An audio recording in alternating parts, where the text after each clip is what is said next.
situação, né, cara, que hoje vive o Paraná.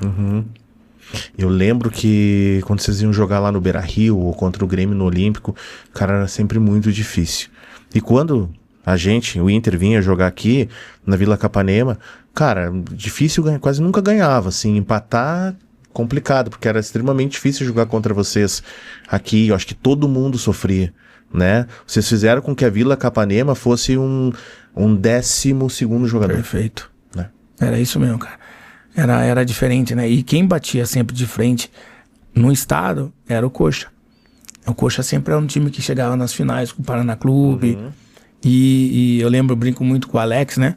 O Alex, na época, ele era sub-20 também, com a qualidade, como sempre teve, mas não dava, né? Porque o Paraná era superior na época. Tinham jogadores que faziam a diferença, né? Então, na década ali de 90 até 97, o Paraná conquistou tudo, cara. Quanto que tu ganhava, assim, mais ou menos, quando tu sobe e teve uma mudança boa de salário? Claro, se ganhava o bicho, né?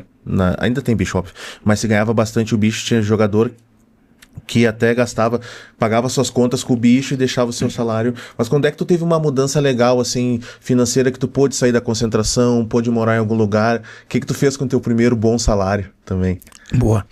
Eu morava na concentração, lá no Boqueirão, e com o destaque da seleção e já no profissional, essa transição, né, sub-20 e profissional, aí cada atleta tem uma X de moradia, né, que eles falam, para morar fora da concentração. Entendi. Então eu e o Roberval, nós fomos morar juntos lá no centro, do lado ali da rodoviária na época. Então o Paraná já pagava o aluguel para nós. Vocês treinavam na Capanema mesmo? Nós treinávamos na Capanema. Então, ia caminhando? Ia caminhando, ou muitas vezes lá na Vila Olímpica, né?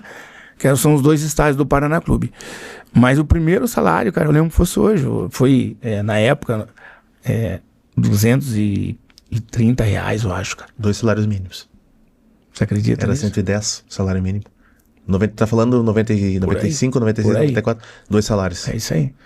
Então, assim, e feliz, mano, mas muito feliz. Porque aquilo ali me ajudou muito, né? O cara que chegou com uma sacola, entendeu? De repente já ter o primeiro salário como um ser humano, né? Um cara querendo crescer. Fiquei muito feliz. E aí tinha a premiação que você falou, né? Que daí o Tacílio Gonçalves, ele queria muito. Eu ficava no banco, né? E na época tinha 17º, na época só levavam 17 atletas. E quando eu no banco, ele colocava só para ganhar a premiação. Fantástico. Né? Ele sabia, aquele menino lá precisa, então vamos lá. Muito bom. Então, assim, foram várias vezes, assim, cara. Então, eu aprendi muito, cara, com o futebol, com essas histórias, com esses...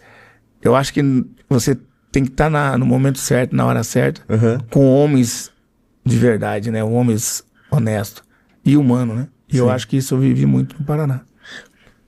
Pra gente terminar o Paraná Clube e ir pro Atlético Paranaense, que foi tua segunda esquadra, cara, eu sempre tive uma curiosidade, sempre que quando eu converso com ex-jogadores, com jornalistas que cobriram mesmo o futebol, cara, tinha um negócio que era muito curioso. Eu tava ouvindo o rádio lá em casa, lá em Canoas, com meus 10, 11, 12, 13 anos, ouvindo os jogos do Inter, dando uma secadinha no Grêmio. No rádio que tinha lá em casa, pegava 3 rádios de São Paulo, 3 rádios do Rio, e eu conseguia ouvir jogos de vários times do Brasil inteiro. Tinha uma coisa muito curiosa que era, por exemplo, o Maurício foi expulso aos 12 do segundo tempo. Olha, ele entrou aqui no vestiário, pegou a chave do carro e já foi embora. Cara, isso é muito roots, isso é muita magia do futebol, anos 80, 90. Acontecia isso mesmo? Acontecia. O cara era substituído, ele ia pro vestiário bravo, pegava as coisas dele. Isso não existe hoje. Não, impossível hoje. Tu, como um gestor de futebol, jamais iria permitir isso, né? Impossível. O cara faz hoje, ele pode ter certeza que no dia seguinte o contrato é totalmente rescindido, o contrato dele. Já fizeste isso? Já viu isso? Já 700 vi. vezes. Já vi. Porque você falou mágico, futebol, e a magia do futebol antigamente era muito isso. Terminar o jogo, você chegar, os jornalistas, os repórteres no vestiário. O cara tomando um banho, o jornalista ali com sabe? Isso é mágico. Isso era uma coisa... Cara, quem viveu jamais vai viver isso, né? Então, essa situação do jogador ser substituído ou, de repente, ser expulso, né? É porque vai a 1000, né? É uma adrenalina que ninguém entende aquele momento do jogo, aquela coisa de querer vencer e, de repente, por uma entrada que você acha que você não fez, você toma um cartão amarelo ou vermelho. Cara, você sai dali chateado, não quer nem saber o que vai acontecer no dia seguinte. E no outro dia não dava nada. No dia seguinte, talvez uma multa tinha, Uma multinha, mas o técnico não... Não. Porque basicamente naquela época os treinadores eles eram ex-atletas. Perfeito. A maioria.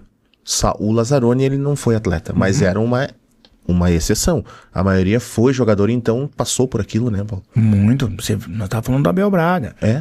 O próprio Filipão, né? Então eles jogaram, eles foram atletas, então eles sabiam. Porque assim, eu sempre falo isso. Não adianta falar sem ter certeza ou não viveu isso. Então, assim, quem viveu sabe o que acontece. O momento do cara ser expulso ou, de repente, um treinador não colocar no jogo, o cara achar que ele tinha que ter jogado. Antigamente existia muito sacanagem de treinador, né? Não gostar daquele cara, né? E não vou colocar no jogo. Mas o que você comentou, existia muito isso aí, cara. Eu achava curiosíssimo. O cara pegar a chave do carro e ele foi embora. E eu fui muito treino do Internacional e via os caras chegando. E cada um com o seu jeito, né? Uns chegavam com carrão, outros chegavam de bicicleta, outros chegavam de táxi, outros chegavam juntos, outros a mulher levava, outros falavam com nós torcedores, outros nem olhavam pra nossa cara.